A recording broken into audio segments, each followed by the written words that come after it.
आपका जीवन धन्य हो जाएगा। बड़ा सुंदर और सरल सूत्र में आपको बता रहा हूं, आपके फेवर की बात बता रहा हूं। महाराज मनु एक दिन राज्यसभा में बैठे थे। चर्चा यहां से प्रारंभ कर रहा हूं।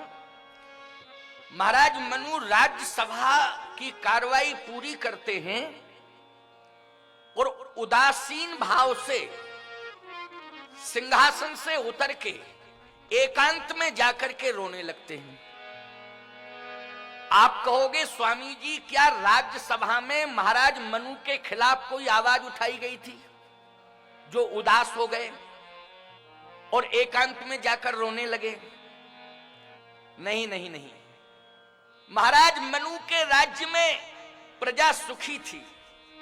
महाराज मनु ऐसे धार्मिक राजा हैं कि महाराज मनु के राज्य में प्रजा सुखी थी, प्रजा के अनुकूल वातावरण था, प्रजा आध्यात्मिक वातावरण में जी रही थी, राज्य का विकास भी पर्याप्त हो रहा था, संपूर्ण जनता संतुष्ट थी, किसी भी प्रकार की कोई समस्या नहीं थी। अब बोलो भाई, राजा के राज्य में यदि किसी भी प्रकार की समस्या न हो तो फिर वो राजा प्रशंसा का पात्र है कि नहीं? प्रशंसा का पात्र है। अच्छा, आप विकास चाहते हो कि परिवर्तन चाहते हो? निश्चित रूप से लोग विकास चाहते हैं। और यदि विकास किसी राजा के द्वारा, विकास किसी सरकार के द्वारा मिल रहा हो तो फिर आप लोग यही निश्चय कर लेते हो कि अब नेतृत्व परिवर्तन की कोई आवश्यकता नहीं है, क्योंकि विकास को देख करके आप ऐसा निर्णय लेते हो। सीधी सी बात है, आप व्यक्ति को पसंद नहीं करते हैं, आप व्यक्तित्व को पसंद करते हैं। जिसका स्वच्छ व्यक्तित्व होता है आप उसी को स्वीकार करते हैं। तो महाराज श्री मनु का इतना सुंदर व्यक्तित्व था कि सारी जनता राज्य की महाराज मनु के श्री चरणों में समर्पित है। लेकिन समझ में ये नहीं आ रहा है कि महाराज मनु रो क्यों रहे हैं एकांत में जाके। अब हम मनु जी से पूछ रहे हैं कि आपके राज्य में अमन चैन है, राजा आप बहुत अच्छे हैं, आपकी जनता धार्मिक है, कोई समस्या नहीं है, तो आखिर आप रो क्यों रहे?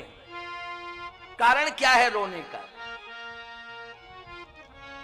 गोस्वामी तुलसीदास जी महाराज ने पूछा कि महाराज आप रो क्यों रहे हैं? तो महाराज मनु ने रोने का कारण बताया। होए न विषय विराग,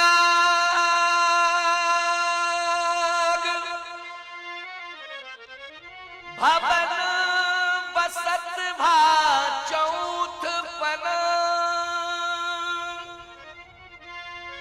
हृदय बहुत दुख लाग, जन्म गए हरि भगति बिन, जन्म गए हरि भगति बिन। बिना भक्ति के, बिना भजन के मेरा जीवन जा रहा है। मैंने अपने जीवन में भजन नहीं कर पाया, मैंने अपने जीवन में भक्ति नहीं कर पाई, इसलिए आज मैं दुखी हूं। सीधी सी बात यह है, समझ रहे हो? आप यदि केवल जीवन में विकास कर रहे हैं और आप भौतिक विकास कर रहे हैं तो निश्चित रूप से आपके जीवन में पूर्णता नहीं है, अपूर्णता है, अधूरापन है। आप कहोगे स्वामी जी सिद्ध करो, तो मैं सिद्ध कर रहा हूं मनु जी के सिद्धांतानुसार। अगर हम सब महाराज मनु की संतान हैं तो मैं आप सबको निर्देशित करना चाहता हूं। ध्यान से सुनना, समझने की कोशिश करना आप सब। मैं आपको निर्देशित करना चाहता हूं कि आप महाराज मनु के सिद्धांत पर चलकर अपने जीवन का कल्याण ही नहीं करेंगे, बल्कि एक दिन अपने लक्ष्य को प्राप्त करके भगवत प्राप्ति कर लेंगे, ऐसा मुझे पूरा विश्वास, पूरा विश्वास। महाराज मनु ने कहा कि मैंने अपने राज्य का तो विकास किया, हमारी प्रजा विकास से प्रसन्न है, लेकिन मेरा हृदय प्रसन्न नहीं है। तो क्या हृदय क्यों प्रसन्न नहीं है? मनु जी ने कहा हृदय इसलिए प्रसन्न नहीं है क्योंकि मैंने भजन नहीं कर पाया, मैंने भक्ति नहीं कर पाई। ये भक्ति क्या है, ये भजन क्या है?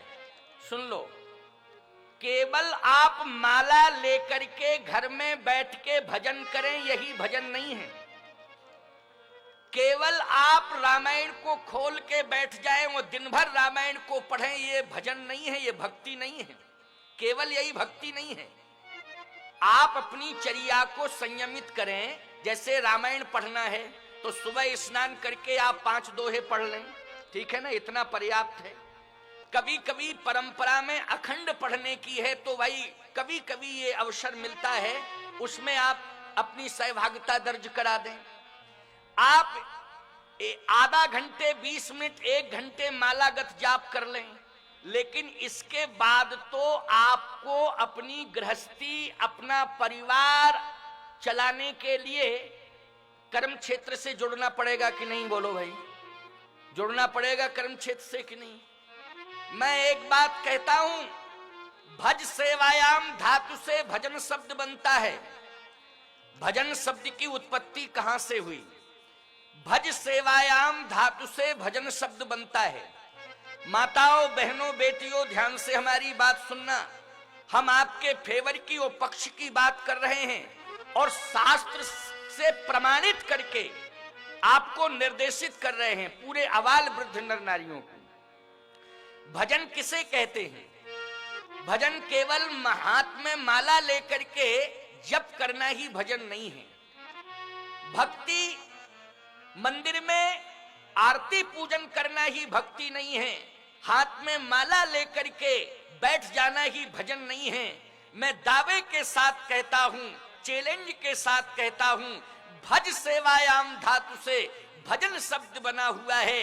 यदि आप घर गृहस्थी में रह करके परिवार, समाज, राष्ट्र एवं अपने अतिथियों की, संतों की सेवा कर रहे हैं, इससे बड़ा भजन और दुनिया में कोई दूसरा नहीं हो सकता। सेवा ही भजन है। जैसे घर में सास बूढ़ी है तो वो न चल सकती है, न कोई काम कर सकती है। ईमानदारी से बताओ, वो एकांत में बैठ के हाथ में माला लेके दिन भर भजन कर सकती है कि नहीं? अब बहू सोचे कि सास दिन भर माला लेकर के बैठी रहती है, भजन करती रहती है, यही भजन है। और सास के बगल में बहू माला लेके बैठ जाए और दिन भर भजन करे, क्यों भाई? और सास बहू दोनों ही माला लेकर के भजन करें तो भोजन कौन बनाएगा? मतलब जिनका तुम भजन कर रही हो वो भगवान आके भोजन बनाएंगे, क्यों भाई? वो भगवान आकर के भोजन बनाएं और तुम्हें खिलाएं और तुम्हारे रिश्तेदारों को खिलाएं और तुम दोनों बैठ के भजन करो। मैं आपसे पूछना चाहता हूं, कृषि प्रधान क्षेत्र है ये, बोलो है कि नहीं? आप लोग सब किसान बैठे हो। हम आपसे ये कह दें कि घर का बूढ़ा अगर माला लेकर के भजन कर रहा है तो घर में जितने जवान सदस्य हों वो भी उसके बगल में बैठ करके भजन करें। कहे ये बूढ़ा अगर भजन कर रहा है तो हम लोग भी इसी तरह का भजन करेंगे। याद रखना, आपका खेत खलियान कौन संभालेगा?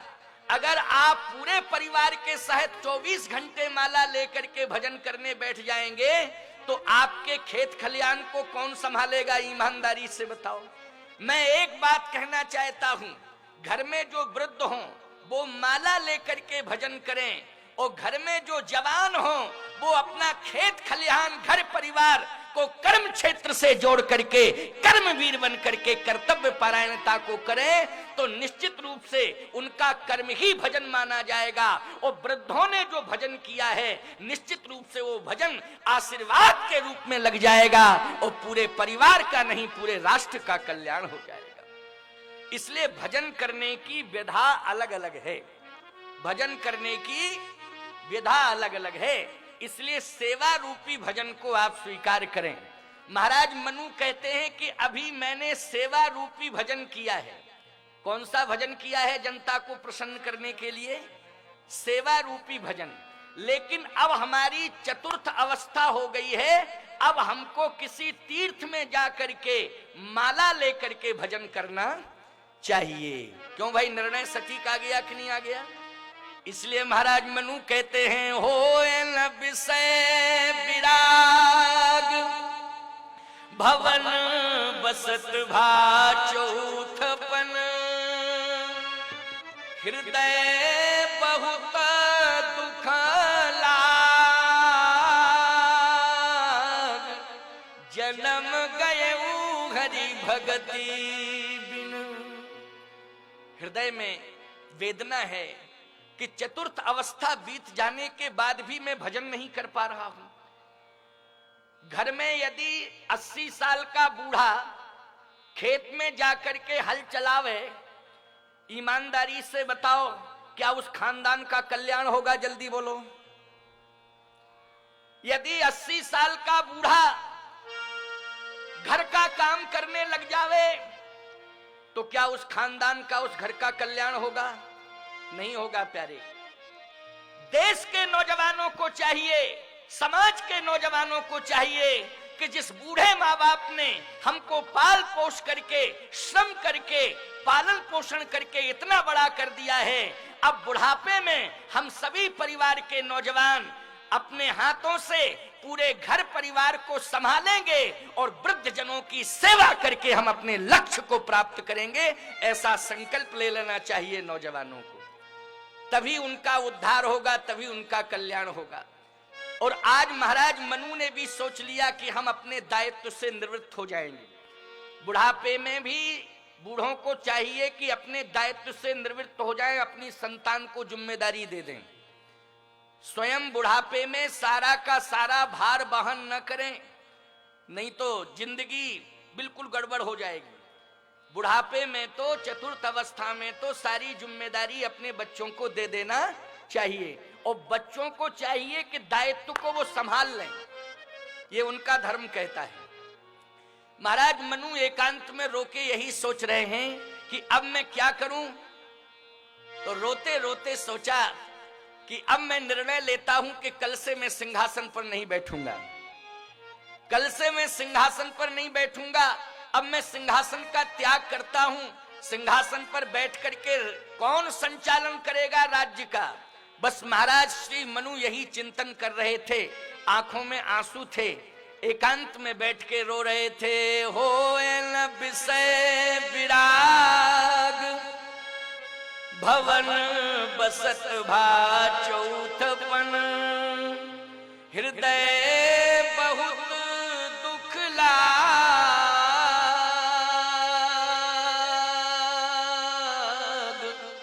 जन्म गए हरि भगति बिन।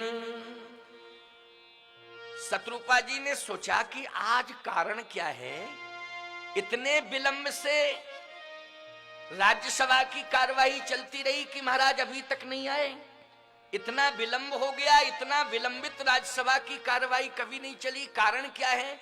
पता लगाया तो मंत्रियों ने कहा कि महाराज तो बहुत पहले निकल गए। गए कहां हैं? राजमहल में आए नहीं, गए कहां हैं? खोजना शुरू किया शत्रुपा जी ने। खोजते खोजते एकांत कक्ष में जहां अंधकार था वहां बैठे बैठे रो रहे थे, बैठे बैठे रो रहे थे महाराज। शत्रुपा जी ने चरण पकड़ लिए, कहा मुझे क्षमा करो, यदि मुझसे कोई भूल हो गई हो तो मुझसे मुझे क्षमा करो। आखिर भूल क्या हुई जो आप रूठ करके इस अंधकार युक्त कोठरी में बैठे बैठे रो रहे हैं? महाराज मनु ने अपनी पत्नी के मस्तक पर हाथ रखा, कहा देवी मैं हृदय से तुम्हें आशीर्वाद देता हूं, तुम मेरी धर्म पत्नी हो, तुमने जो मेरी सेवा की है उसको मैं भुला नहीं सकता हूं, हृदय से तुम्हें आशीर्वाद देता हूं। तुम पतिव्रता हो, तुमसे कभी कोई भूल हो ही नहीं सकती। देखो, अगर पति पत्नी को आशीर्वाद दे, बोलो वो पतिव्रता के लक्षण हैं उसमें कि नहीं? पातिव्रत धर्म का वो पालन कर रही है, तभी तो पति आशीर्वाद दे रहा है और हृदय से प्रसन्नता व्यक्त कर रहा है। और महाराज मनु कहते हैं कि अगले जन्म में यदि मानव शरीर मुझे मिलता है, तो निश्चित रूप से पुरुष बन करके मैं पैदा हूं। तो भगवान से प्रार्थना है कि शत्रुपा जैसी पत्नी ही मुझे मिलना चाहिए, मैं पत्नी के रूप में शत्रुपा को ही देखना चाहता हूं। ये आशीर्वाद दे रहे हैं महाराज मनु। तो शत्रुपा जी ने कहा कि प्रजा से कोई भूल हुई है जिसके कारण आप रो रहे हैं? महाराज मनु ने कहा कि नहीं, मेरे राज्य की प्रजा धार्मिक है, मेरी प्रजा ने सदा मेरा समर्थन किया है, मैं प्रजा से प्रसन्न हूं। तो फिर पुत्र से कोई भूल हुई है? महाराज मनु ने कहा, पति पत्नी के अंदर अगर सुंदर संस्कार हैं तो निश्चित रूप से संतान भी संस्कारी पैदा होती है। उस संस्कारी संतान से कभी माता पिता को कष्ट नहीं मिलता, इसलिए मेरा पुत्र संस्कारी है, मैं पुत्र से प्रसन्न हूं, पत्नी से प्रसन्न हूं, प्रजा से प्रसन्न हूं। फिर आप परेशान किससे हैं? महाराज मनु ने कहा कि मैं अपने आप से परेशान हूं। अपने आप से क्यों परेशान हैं? इसलिए कि चतुर्थ अवस्था मेरी हो चुकी है, लेकिन मैंने अभी तक भजन नहीं कर पाया, मैंने भक्ति नहीं कर पाई, भजन नहीं कर पाया, इसलिए मैं परेशान हूं। शत्रुपा जी ने कहा, महाराज भजन नहीं कर पाया तो भजन कर लो, क्या परेशानी? अगर भजन नहीं कर पाया तो भजन कर लो। महाराज मनु ने कहा, भजन ऐसे नहीं करूंगा, जब तक राज्य किसी सुंदर अधिकारी को नहीं सौंप दूंगा, किसी को इस राज्य का राजा नहीं बना दूंगा, तब तक मैं भजन नहीं कर सकता। भजन कैसे करूं? क्योंकि जिम्मेदारी बहुत है। कहा, महाराज सेवा भी तो भजन है। कहा कि अब सेवा भी नहीं हो सकती है क्योंकि बुढ़ापा आ गया, चतुर्थ अवस्था में प्रवेश कर चुका हूं, अब सेवा भी नहीं हो सकती है, अब तो केवल भजन ही हो सकता है। तो कहा कि राज्य का अधिकार किसे देना चाहते हैं आप? महाराज मनु ने कहा कि बेटा सक्षम है, सामर्थ्यवान है, इसलिए बेटे को बुला करके ही अगर राज्य दे दिया जाए तो। शत्रुपा जी ने कहा, आपका निर्णय उचित है, बेटे को बुलाया जाए। बेटे को बुलाया। अब महाराज मनु का बेटा आया। देखो बेटा कैसा होना चाहिए, राम कथा आपको निर्देशित कर रही है कि बेटा कैसा होना चाहिए। जैसे ही बेटे को बुलाया महाराज मनु ने, बेटा हाथ जोड़ करके खड़ा हो गया। कहा, पिताजी आदेश। महाराज मनु ने कहा कि बेटा मेरी चतुर्थ अवस्था हो चुकी है, अब मैं जंगल में जाना चाहता हूं, वन में जाना चाहता हूं भजन करने के लिए। इस राज्य का दायित्व तुम्हें देना चाहता हूं, तुम्हें सौंप रहा हूं, तुम राज्य को संभालो। बेटे ने चरण पकड़ लिए। कहा, पिताजी राज्य का दायित्व यदि आप मुझे देंगे, राजा बनाएंगे, तो मुझे सिंहासन पर बैठना पड़ेगा। हाँ, सिंहासन को तुम स्वीकार करो। पुत्र कहता है कि मेरी प्रार्थना है कि आप आदेश देते रहें और मैं आदेश का पालन करते हुए राज्य का संचालन करता रहूंगा, लेकिन सिंहासन पर बैठे आपको ही देखना चाहता हूं कि आप बैठे रहें। आपको ही बैठा देखना चाहता हूं कि मेरे पिताश्री सिंहासन पर बैठे रहें और मुझे आदेश देते रहें और मैं उस आदेश का पालन करते हुए राज्य का संचालन करता रहूं, मेरी यही इच्छा है। इसका तात्पर्य क्या हुआ जानते हो? यदि घर में बूढ़े माँ बाप अपनी संतान को बुला करके ये कहने लग जाएं कि बेटा ये पूरा मलकाना हक मैं आपको देना चाहता हूं, इसे संभालो, इसको संभालो, मेरी आज्ञा है, तो जानते हो संस्कारी पुत्र का धर्म क्या है, उसे क्या बोलना चाहिए? संस्कारी पुत्र को यह कहना चाहिए कि पिताजी आप कहां जाएंगे, माताजी आप कहां जाएंगी। और यदि माता पिता ये कहते हैं कि मैं नैमिषारण्य जाऊंगा, मैं अयोध्या जाऊंगा, मैं चित्रकूट जाऊंगा, मैं ओंकारेश्वर में रहूंगा, मैं अयोध्या रहूंगा, हरिद्वार रहूंगा, यदि माता पिता ऐसा कहते हैं तो याद रखना संस्कारी पुत्र को ये नहीं कहना चाहिए कि हम आपके रहने की सुंदर व्यवस्था अयोध्या में बनाए देते हैं, हम आपके रहने की सुंदर व्यवस्था हरिद्वार में बनाए देते हैं, हम आपके रहने की सुंदर व्यवस्था चित्रकूट में बनाए देते हैं, और हम खेती बाड़ी खलियान मालकाना हक लेते हैं, आपको खर्चा भेजते रहेंगे। ये उत्तर देना संतुष्टि नहीं होगी, बल्कि पुत्र को ये कहना चाहिए कि हरिद्वार, चित्रकूट, अयोध्या निश्चित रूप से माँ बाप के चरणों में प्रणाम करके पुत्र कहे मैं संकल्प लेता हूँ कि आपको किसी तीर्थ में जाने की जरूरत नहीं है, हम घर को ही तीर्थ बना देंगे और आपकी सेवा करके आपके आदेश का पालन करते हुए घर का संचालन करते रहेंगे। ईमानदारी से बताओ, उसको हम कलयुग का बेटा नहीं मानेंगे, हम उसको सतयुग और द्वापर का, त्रेता का बेटा मानेंगे। बोलो मानेंगे कि नहीं मानेंगे? इससे संतुलन बनेगा कि नहीं बनेगा? आज बहू अपनी सास को संतुष्ट करे, बहू यही कहे कि हे माता जी, भले ही अयोध्या में बैकुंठ हो, भले ही चित्रकूट में बैकुंठ हो, भले ही हरिद्वार में बैकुंठ हो, लेकिन आज मैं प्रतिज्ञा करती हूं कि आपको उस बैकुंठ में जाने की जरूरत नहीं है, मैं घर को ही बैकुंठ बनाती हूं और घर में ही आपकी सेवा करती रहूंगी। बैकुंठ का अनुभव आपको घर में ही होगा। ईमानदारी से बताओ, वो कलयुग की बहू नहीं है, वो निश्चित रूप से कलयुग में पैदा जरूर हुई है, लेकिन वो वातावरण घर में सतयुग का बनाए हुए है, त्रेता का बनाए हुए है। मैं दावे के साथ कहना चाहता हूं, अगर इस तरह की भावना बहुओं में आ जाए, इस तरह की भावना बेटों में आ जाए, तो सूर्योदय के पहले घर में राम राज्य आ जाएगा, समाज में बाद में आएगा, पहले घर घर में राम राज्य आ जाएगा। अगर इस तरह की विचारधारा से समाज जुड़ जाए, ये मैं राम कथा से चेतावनी दे रहा हूं। बात समझ में आ रही है कि नहीं आ रही है? बोलो, आपके जीवन से मिलती जुलती बात मैं सुना रहा हूं कि नहीं सुना रहा हूं? आपके अंतर मन की व्यथा को कथा के द्वारा समाप्त कर रहा हूं कि नहीं कर रहा हूं? आज इसी बात से तो सब दुखी हैं कि मेरा बेटा मेरी बात नहीं मानता है। बोलो, आज सास कहती है बहू मेरी बात नहीं मानती है, बाप कहता है कि बेटा मेरी बात नहीं मानता है। लेकिन अगर तुम मनु की संतान हो तो देखो बेटे की भूमिका क्या है। मनु जी का बेटा हाथ जोड़े खड़ा है, आदेश करो पिताजी। महाराज मनु ने कहा कि मेरा यही आदेश है कि मैं नैमिषारण्य जा रहा हूं भजन करने के लिए, तुम राज्य सिंहासन पर बैठ करके राज्य का संचालन करो, मेरी यही इच्छा है। बेटे ने कहा कि नहीं पिताजी, आप सिंहासन पर बैठे रहें, आदेश दें, मैं आदेश का पालन करके राज्य का संचालन करता रहूंगा। मनु जी ने कहा नहीं नहीं, मेरी अंतर मन की इच्छा है, तुम आज्ञा का पालन करो, मैं तुमसे प्रसन्न हूं, लेकिन मेरे अंतर मन की इच्छा है कि मैं जाना ही चाहता हूं, मैं जाना ही चाहता हूं। बाप देना चाहता है राज्य, लेकिन बेटा लेना नहीं चाहता है। बोलो भाई, और आज का बाप मलकाना हक देना नहीं चाहता है, लेकिन बेटा जबरदस्ती लेना चाहता है।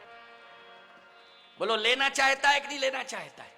और बाप कहता है कि हमने पसीना निकाल करके तैयार किया है घर परिवार, हमने मेहनत परिश्रम करके ये साम्राज्य स्थापित किया है, लेकिन मेरा बेटा लायक नहीं है, इसलिए संभाल नहीं सकता है, यही परेशानी है। इसलिए वो देवी देवताओं के मंदिर में माथा टेकता है, संतों के चरणों में जाकर के माथा पटकता है और कहता है मुझे कुछ नहीं चाहिए, मैंने परिश्रम करके सब कुछ विकास कर लिया है, लेकिन इतना आशीर्वाद दे दो कि मेरे बेटे की बुद्धि ठीक हो जाए और मेरा बेटा घर परिवार चलाने में सामर्थ्यवान हो जाए। केवल हमें यही चाहिए संतों से, यही चाहिए देवी देवताओं से। परेशान है यदि आज का बाप तो बोलो बेटा से है कि नहीं? बोलो है कि नहीं? देश परेशान नेता से और बाप परेशान बेटा से, यही स्थिति है। यदि देश को स्वस्थ नेतृत्व देने वाला नेता मिल जाए तो बोलो देश प्रसन्न हो जाता है कि नहीं हो जाता है? अगर घर में बाप को स्वस्थ नेतृत्व देने वाला, परिवार चलाने वाला बेटा मिल जाए तो बोलो माँ बाप प्रसन्न हो जाते हैं कि नहीं हो जाते हैं? और आज मैं इस मंच से सत्य कहता हूं, हृदय से कह रहा हूं, माँ बाप जैसे सुंदर बेटे के नेतृत्व से प्रसन्न हो जाते हैं, वैसे ही आज भारत माता भी नरेंद्र मोदी के स्वस्थ नेतृत्व से प्रसन्न है और आज आशीर्वाद दे रही है भारत मां कि बेटा मुझे ऐसे ही सपूत की आवश्यकता थी, क्योंकि मैं किसी पार्टी वार्टी का नहीं हूं। नहीं तो ये सोचने लग जाओ कि जगत गुरु जी भाजपा के एजेंट तो नहीं है। ऐसा नहीं है, मैं किसी पार्टी का नहीं हूं, मेरा कोई दल नहीं है, लेकिन एक दल है और मेरे दल में जो शामिल हो जाएगा वो दलदल से बच जाएगा। आप कहोगे तो आपका भाजपा दल नहीं है, तो क्या आपका कांग्रेस दल है? ना हमारा कांग्रेस दल है, ना हमारा भाजपा दल है, ना हमारा सपा दल है, ना हमारा भपा दल। भपा कौन सी पार्टी? अच्छा ये कोई पार्टी, सपा बसपा है ना। मेरा कोई राजनीतिक दल नहीं है। यदि मेरा कोई दल है तो वो तुलसी दल है और तुलसी दल के नीचे जो भी दल आ जाएगा वो दलदल से बच जाएगा। बोलो मैं किस मंच पर बैठ करके आज आप सभी भक्तों को संबोधित कर रहा हूं? ये तुलसी दल का मंच है। बोलो किस दल का मंच है? ये तुलसी दल का मंच है। और तुलसी दल के मंच का नेतृत्व ये जगत गुरु कर रहा है कि नहीं कर रहा है?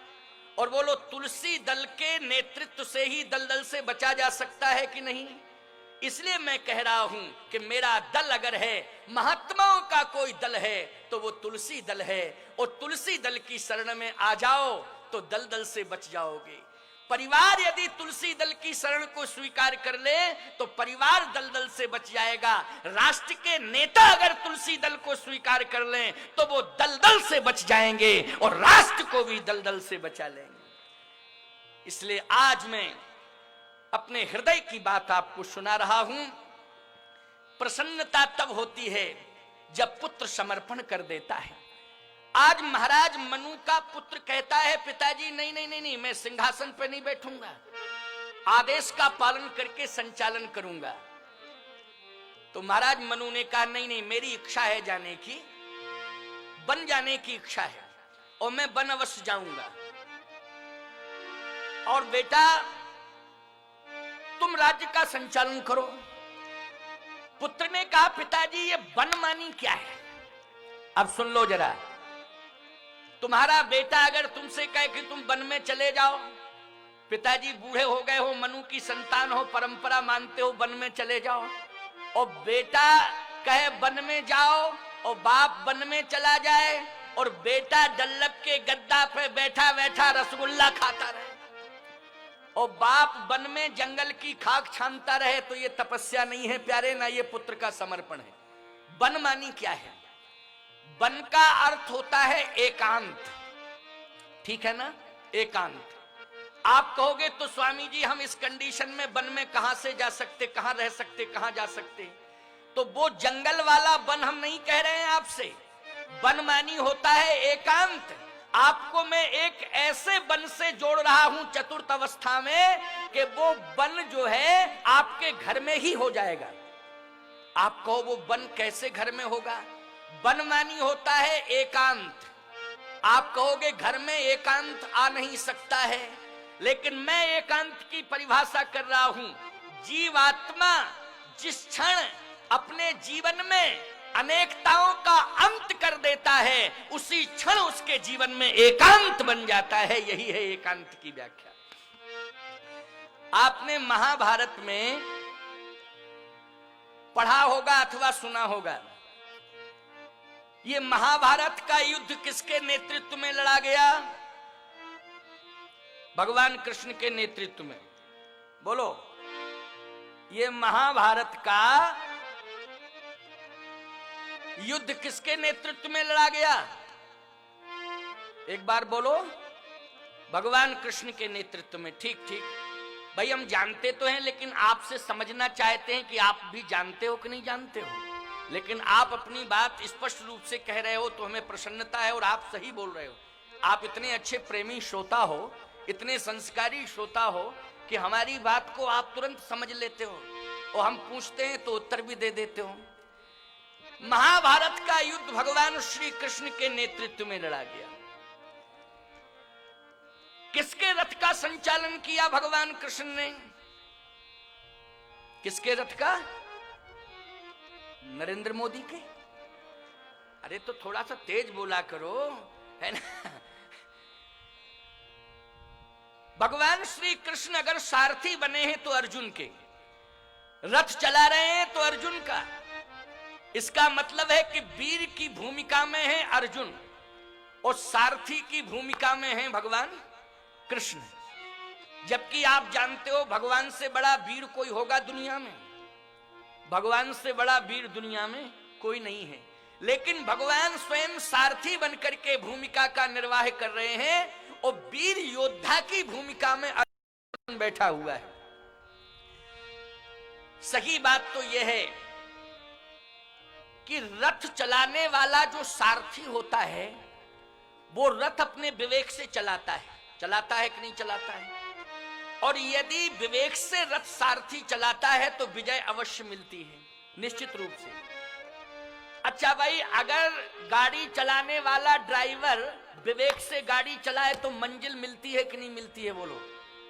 अगर ड्राइवर गाड़ी विवेक से चलाए तो निश्चित रूप से बैठने वाले ये विश्वास कर लेते हैं कि हमें मंजिल अवश्य मिलेगी, कंफर्म मंजिल मिलेगी। एक सज्जन बोले, महाराज जी ऐसी कोई बात नहीं है, ड्राइवर अच्छा है, मान लीजिए हमारा ड्राइवर अच्छा है, हमारा गाड़ी अच्छी है, सड़क अच्छी है, लेकिन सामने वाले का ड्राइवर अच्छा नहीं हुआ तो मंजिल कहां से मिलेगी? ये बात भी सही है कि आपका ड्राइवर अच्छा, आपकी गाड़ी अच्छी, सड़क अच्छी, सब कुछ आप साइड में चल रहे हैं, लेकिन सामने वाला ड्राइवर पी के चला आवे और सीधा झोंक दे, तो बोलो भाई मंजिल कहां मिलेगी? तो सीधी सी बात यह है कि भगवान श्री कृष्ण सारथी बनकर के कार्य कर रहे हैं, अर्जुन वीर योद्धा की भूमिका में बैठा हुआ है। मैं इस बात पर विश्वास करता हूं कि गाड़ी अच्छी है, सड़क अच्छी है, ड्राइवर अच्छा है, लेकिन सामने वाला ड्राइवर अच्छा ना हुआ तो एक्सीडेंट निश्चित हो जाता है, मंजिल नहीं मिल पाती है। लेकिन मैं चैलेंज से कहता हूं, भले ही ड्राइवर अच्छा ना हो, गाड़ी अच्छी ना हो, सड़क अच्छी ना हो, लेकिन हम बैठ जाएं और हम भगवान की कृपा पर विश्वास कर लें तो भगवान की कृपा मंजिल तक जरूर पहुंचा देगी, इसमें जरा भी संदेह नहीं है। तो जब भगवान की कृपा मंजिल तक पहुंचा देती है तो यहां तो भगवान स्वयं सारथी बन करके रथ चला रहे हैं, तो बोलो अर्जुन को मंजिल मिलेगी कि नहीं मिलेगी? अर्जुन को सफलता मिलेगी कि नहीं मिलेगी? आप सबने सिर हिला दिया कि जगत गुरु जी बिल्कुल आप साफ बोल रहे हैं, स्पष्ट बोल रहे हैं कि मंजिल जरूर मिलेगी और सफलता जरूर मिलेगी। लेकिन जैसे ही युद्ध के मैदान में भगवान कृष्ण रथ लेकर के पहुंचे, सुनो, और युद्ध के मैदान में जब रथ खड़ा कर दिया, भगवान कृष्ण ने कहा कि सामने सेना खड़ी हुई है, देखो अर्जुन कहते हैं हमारा सेना दिखाई दे रही है, और सामने प्रतिद्वंदी भी खड़े हुए हैं, युद्ध करने के लिए तैयार हैं। अर्जुन बोला, हम किसको प्रतिद्वंदी माने, किसको शत्रु माने? सेना तो शत्रु की भूमिका में हो सकती है, लेकिन आज जो सेना का नेतृत्व कर रहे हैं वो मुझे शत्रु प्रतीत नहीं हो रहे हैं। क्या सेना का नेतृत्व कौन कर रहा है? अर्जुन ने कहा सेना का नेतृत्व कर रहे हैं भीष्म पितामह। बोलो भाई, कौन कर रहे थे नेतृत्व? भीष्म पितामह। सेना का नेतृत्व कर रहे हैं कृपाचार्य जी, सेना का नेतृत्व कर रहे हैं द्रोणाचार्य जी। मैं कैसे मानूं कि ये हमारे प्रतिद्वंदी हैं, और यदि होंगे भी तो मैं इन पर बाण नहीं चला सकता हूं, क्योंकि पितामह ने मुझे प्यार दिया है और द्रोणाचार्य जी ने मुझे शस्त्र विद्या दी है और कृपाचार्य जी ने सदा मुझे आशीर्वाद दिया है। तो मैं कैसे मानूं? ये सब धर्म के प्रतीक हैं, और हे केशव, मैं धर्म को नहीं नष्ट करना चाहता हूं, इसलिए धर्म के ऊपर बाण नहीं चलाऊंगा। भगवान